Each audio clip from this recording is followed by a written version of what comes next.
Le risque majeur est un risque qui arrive rarement mais qui fait d'énormes dégâts.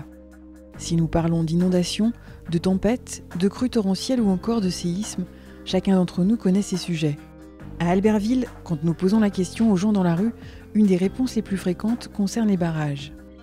Quels sont les risques majeurs sur Albertville ? Sur Albertville, il y a un des risques majeurs, c'est les barrages. Sur Albertville, il y a un risque par rapport à un barrage. Il y a des risques sur les inondations. Le barrage de Tignes, là, qui coule de Roseland, qui peut lâcher. Autour d'Albertville, il existe 5 barrages. Tignes, Roseland, La Girotte, La Gétase et Saint-Guérin. Ces ouvrages retiennent des quantités d'eau importantes qui servent à produire de l'électricité. Est-ce que les barrages présentent réellement un risque ? En allant à la rencontre des experts, nous avons appris à identifier les risques présents à Albertville et les bons réflexes à avoir en cas d'événement majeur. Comment pouvez-vous assurer la sécurité des barrages ? Alors pour surveiller un barrage, on a 2 modes de surveillance. Le premier, c'est de l'inspection visuelle, c'est-à-dire qu'on va visiter régulièrement les ouvrages.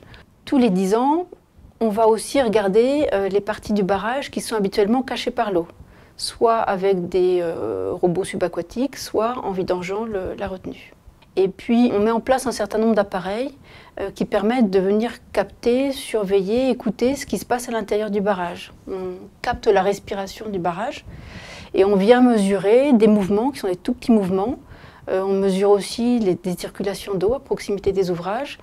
Donc tous ces éléments, on les analyse, on les surveille et on vérifie que tout se passe normalement.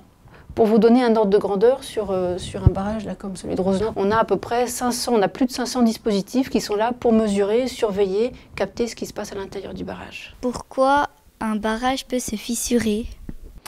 Alors, nos barrages n'ont pas de raison de se fissurer parce qu'en fait, ils sont conçus pour être adaptés à leur environnement. Donc les ouvrages qu'on a là au niveau d'Albertville, on a notamment 3 principaux ouvrages. Ce sont des ouvrages qui sont en bonne santé, qui se portent bien et qui ne présentent pas de risque quant à leur tenue. Donc vous l'aurez compris, les barrages sont des ouvrages particulièrement sûrs. Mais aussi infime soit le risque, l'État et les communes ont quand même prévu un plan d'évacuation pour sauver les populations si l'imprévu devait arriver. Allez. Ces procédures d'évacuation sont régulièrement testées avec les écoles. Allez, on y va. Quelle est la zone que vous protégez ? La zone que je protège ? Oui. Tout le département, dans tous les domaines des risques, que ce soit les risques naturels, les risques technologiques ou les risques sanitaires. Comment évacuez-vous les gens ?